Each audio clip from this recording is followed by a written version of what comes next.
KP's Kingdom, cooking with KP, and today I'm going to show you how to make this amazing miso chicken ramen noodles.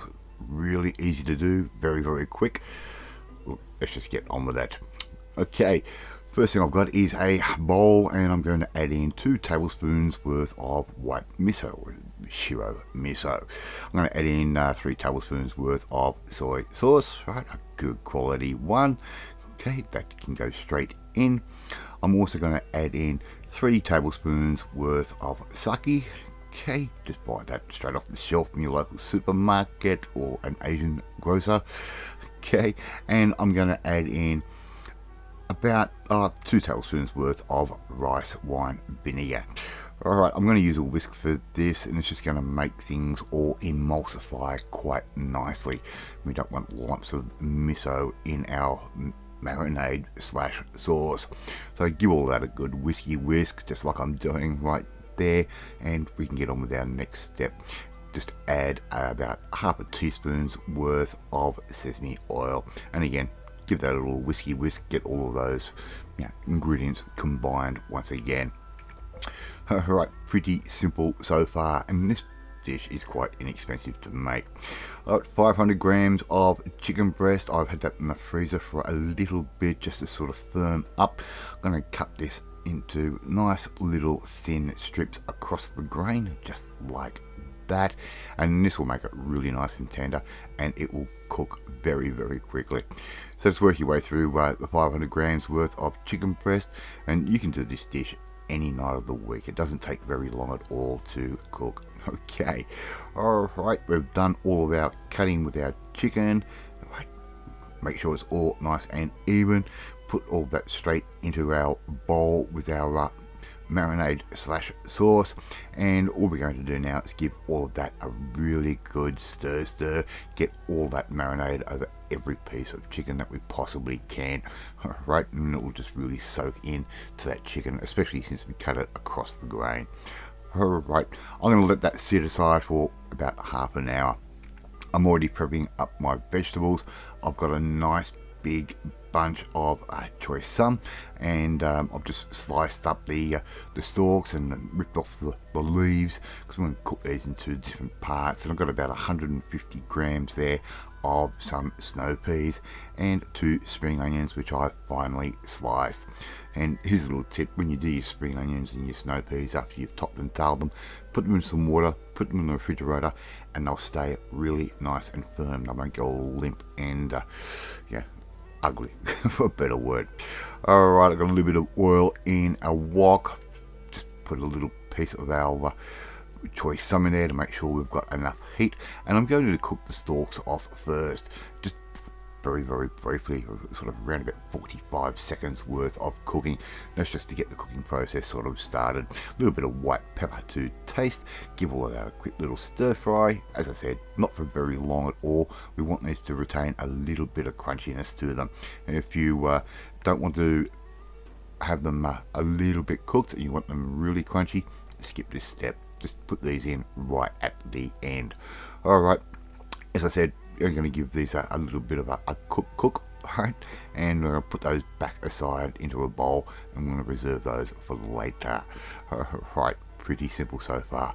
And if you haven't tried doing stir fries before, why not? They are so quick and easy, and you'll see that this dish is incredibly healthy. Alright, I'm going to add just a little bit more oil. It looks like a lot, it's only really about a couple of teaspoons. I'm going to put my snow peas in now and get those, a bit of flavour on those. And again, if you want extra crunch and you don't want the oily flavour on your snow peas, serve them at the end. Alright, but these will get a real nice flavour from the wok. Okay, pretty simple. Again, I'm only putting those in for around about 45 seconds or so. Alright, so they're all done. They can get removed. Got a little bit of brownage happening on those, which is exactly what I want. If I had a big gas hob and all the rest of it, I'd probably cook this a little bit differently. We are cooking on an induction cooker, so we are sort of restricted in a way for heat. Right, so remove those snow peas and they can wait for the end. Alright, we've Still got a little bit of oil in the bottom of that wok, which is absolutely perfect. And what we're going to do now is start slowly adding in batches our pieces of chicken breast. As you can see, they're quite nice and thin, and yeah, they will cook very, very quickly. Alright, so just keep working your way through the chicken breast, and if you haven't tried cooking chicken breast cut this way, why not? It is fantastic. It is so quick and easy. You can put that into some warm chicken stock and have a really nice easy chicken soup that just works out great. Alright, we're working our way through our pieces of chicken. Just give those a little bit of a stir from time to time. Yes, you can see the marinade is starting to seep out a little bit, and it is forming a little bit of a sauce, but that is exactly what we want for this dish. Now Mrs. KP is already preparing up about 400 grams worth of ramen noodles on the other side of the kitchen, where we don't have light like this. So once again, just keep cooking your chicken off. As I said, just do it in batches, right? And just put those aside into a nice clean bowl. We don't want to cross-contaminate anything at this point, right? And as you can see, we've got a nice little bit of sauce there happening. Add that in as well, because when we do our next batch, we're going to end up with more sauce. Alright, so just continue on with the rest of them, just like that. Now if you want a list of the ingredients, it will be at the end of the video. Alright, I'll give you a nice little breakdown of how much of this and how much of that to use. Alright, our chicken is all cooked off, and we've all got that sitting in batches. I've added just a little dash more oil. Our chicken and a little bit of sauce there, that can go straight in.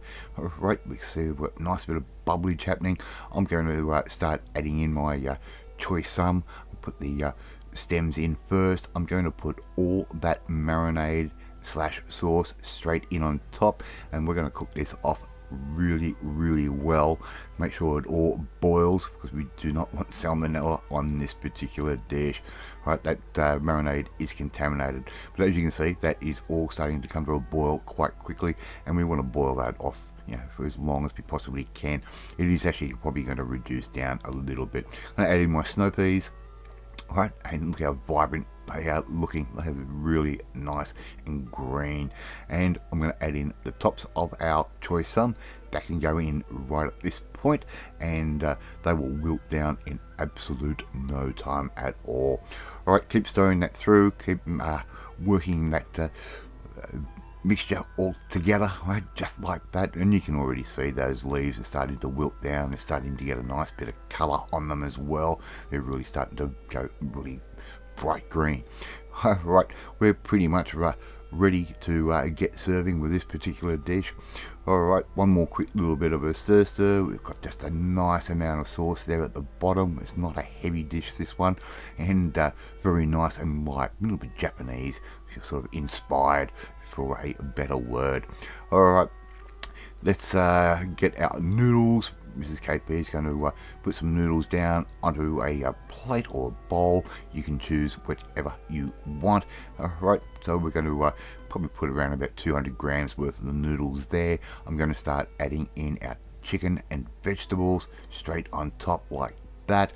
Be nice and careful, don't try to dirty the plate, which I tend to do with my MS. But anyway, before you know it, you've got KP's miso chicken ramen noodles. Love to see you try and make this one at home. It is really easy. Thank you so much for watching this video. Really do appreciate it. If you like this video, hit that like button. It gives me confidence and make you feel warm and fuzzy too. Hit that notifications bell. You'll be notified every time a new video goes up. Share this video with all your friends on all platforms of social media. We are trying to get the name of KP's Kingdom out there. Please leave a comment. Love reading, love responding to them. In the meantime, if you want to learn how to make really quick Asian style dishes just like this one, well, you need to come and join the family. My family, hit that subscribe button and you'll never miss another one of my videos again. Off to eat my miso chicken ramen noodle, and I will catch you next time. Bye.